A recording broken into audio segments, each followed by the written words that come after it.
L'idée sous-jacente, c'est de permettre aux gens, en nous racontant leurs souvenirs du 13 novembre, de nous dire en même temps quelle est leur relation à cet événement. L'idée, c'est qu'en les laissant libres de nous raconter le 13 novembre comme ils veulent, ils nous racontent ce dont ils se souviennent, et donc au fil du temps, on va voir en quoi leurs souvenirs évoluent, mais en même temps, ils nous racontent sous quel rapport ils se sont sentis concernés. Et donc, on va travailler à repérer les modalités de concernement chez les volontaires, telles qu'ils les ont eux-mêmes formulées dans les entretiens de la phase 1. Vraiment, moi, la question qui me préoccupe, c'est se souvient-on d'autant mieux du 13 novembre que l'on s'est senti très concerné par le 13 novembre ou pas. L'idée, c'est de commencer donc à repérer ces marqueurs de concernement, personnel, impersonnel. Repérer tout ça dans les entretiens avant même de s'intéresser à l'évolution de la mémoire, les sentiments de commune appartenance, les rapports au lieu, etc. Et chercher à comprendre donc comment ces marqueurs du concernement s'articulent avec des variables sociologiques classiques, donc genre, âge, profession, niveau d'études, et ce à quoi nous aide aussi, c'est un de ses grands intérêts, l'enquête du CREDOC. C'est que là, en population générale, on a des informations très précises sur les personnes qu'on peut relier avec un rapport particulier qu'elles ont au 13 novembre. Un exemple, s'agissant justement du concernement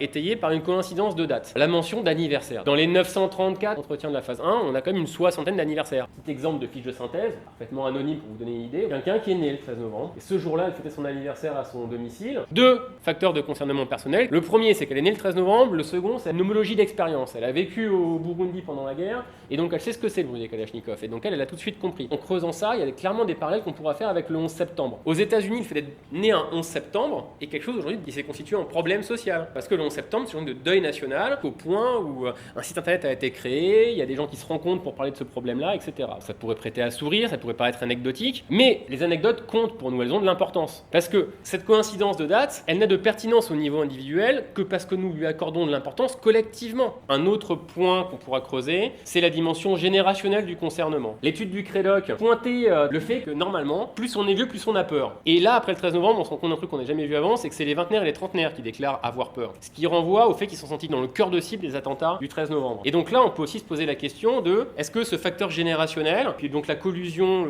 l'écho 11 septembre 13 novembre, est-ce qu'il n'est pas propre à une génération? Et dans le protocole de l'étude 1000, on pose la question aux gens, est-ce que vous faites un lien avec d'autres événements? Et on voit bien que pour certains, le 11 septembre et le 13 novembre, ça n'a rien à voir, on ne fait pas le lien, et que pour d'autres, le rappel, il est évident.